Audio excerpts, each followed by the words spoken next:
Hi, my name is Vicky Main, and I'm going to talk about Chagas disease in South and Central America.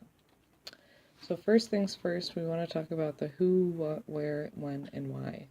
So who does Chagas affect most? And that is people that are living in poor rural areas, but it does have the potential to spread to anybody.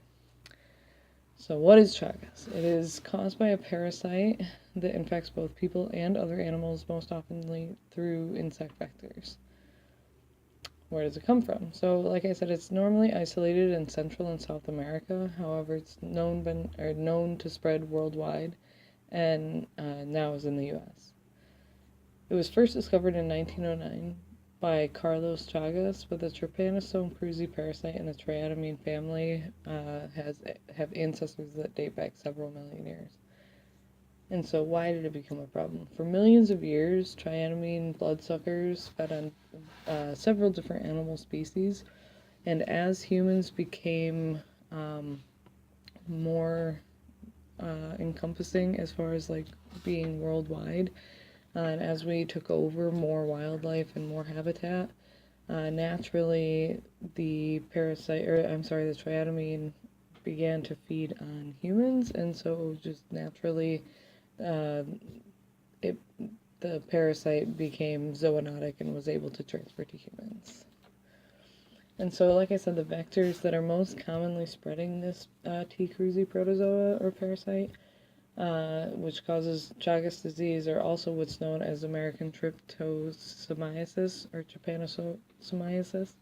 Um, and it's called the kissing bug, which is part of the triatomine family, like I mentioned. And so here you see members of the triatomine family, and then also the kissing bug itself. So, talking about vectors, the kissing bug, also known as the cone-nosed bug, usually feasts on the face of the victims while they sleep, and so they aren't aware. And after the insect has become satiated with the blood, it normally will deposit infected feces with the T. cruzi parasite next to the bite. And so when the person wakes up, they'll naturally go to scratch the bite and allow the contaminated feces into the wound, and that makes it able to spread through the body. And since it's a zoonotic disease, it's very possible that other wild and domestic animals can act as hosts or other animal vectors for the disease, and I'll mention this a little bit later too. So here are two images that are really great at showing the life cycle um, of the parasite itself and how it infects an individual. Both images are sort of showing the same thing, but just in different ways. And so if you follow the numbers here, you can see how it goes through its different life cycle, how it infects the host, how it reproduces and then bursts out of the cell and goes on to infect more cells. And so you see that again here on the right as well. So in these pictures, we have a couple different triatomines, a picture of the parasite next to blood cells, another picture of the parasite next to blood cells just for some sort of visual understanding of the size. And then here we have two different pictures of infected wounds. So other ways you can become infected, since it is a blood pathogen or a blood parasite, it can be congenital, so it can pass from mother to baby through childbirth. You can also get it from contaminated blood, like blood transfusions. Many blood banks weren't being screened in these countries because they are, like, most of them are third world countries, and so they just didn't have proper screening techniques. And so contaminated blood was used for a long time until they started to sort of realize, and so many countries are actually working towards having better standards for that. Similarly, contaminated organ donation, so exact same situation, the organs that were being donated were not being properly screened, and so that aided in the spread of the infection as well, the disease as well. Also, you can be exposed to contaminated food and drink. And so this is both a mention to the animal vectors.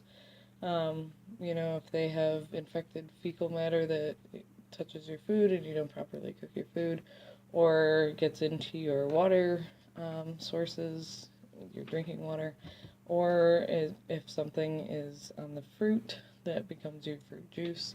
If those things aren't properly treated, you can get it from that. And then lastly, the CDC mentions laboratory mishaps as being something that helps aid in the spread of the disease. And so that's things like unhygienic practices, not changing gloves, or exposing people to blood, not taking correct biohazard procedures. And so symptoms, many people are asymptomatic or have mild symptoms like fever and swelling around the bite. Um, Rarely in acute infections will inflammation in the heart and lining of the brain occur, but these are usually very dependent on where the bite occurs and its mode of transportation as far as how it got to what tissues it's affecting. Um, Prolonged and untreated infections can sometimes leave people asymptomatic for life, and the only way that they find out is because they end up becoming screened uh, for a variety of other issues. um, and however, 20 to 30% will actually develop potentially life-threatening symptoms. And so some of those debilitating complications that are associated with long-term Chagas is heart rhythm abnormalities or cardiomyopathy, so irregular heartbeats, which can over time be fatal. And so also it affects the dilation in the heart valves, which means that blood can't properly pump in and out of the different chambers of the heart. And so obviously that can be fatal. And then there's also the dilation of the esophagus or colon, which leads to trouble obtaining proper nutrition, and you can actually um, suffer and die from malnutrition as well. So obviously migration and traveling significantly increase the incident rate of Chagas around the world. And so in these two maps, you can sort of see how it comes from the endemic areas to the non-endemic areas. And you can see that coinciding with this other map on the right here. Something to really take into account is that there are relatives to the triatomine family and other insect vectors that carry the T. cruzi parasite. They also have insect uh, ancestors that live on the shores of all of these other continents. And so it's very important to consider how easily a pathogen could evolve and adapt to spread quickly in these other regions as well. So diagnosis, treatment, and control. In order to properly diagnose the infection, a blood smear needs to be done, and normally they do a minimum of 2 different blood tests to confirm. Treatment consists of taking antiparasitic medications to treat the parasite.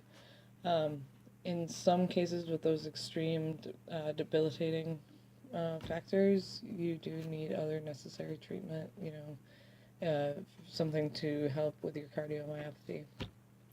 And in order to stop the spread of Chagas, there are some things that are suggested. So spraying insecticides in areas with high triatomine populations, using a treated bed net at night, or creating a better enclosure to keep bugs out when you're sleeping. Limiting exposure to other domestic and wild animal vectors in unhygienic conditions. Cooking all foods thoroughly and not drinking unpasteurized juices or untreated water. Increasing education and screening efforts, and most importantly, making treatment options easily accessible, especially in highly endemic regions, so in these really poor rural communities. And so that's the end of my my presentation, and so I hope to hear from all of you soon. Thank you. Hi, my name is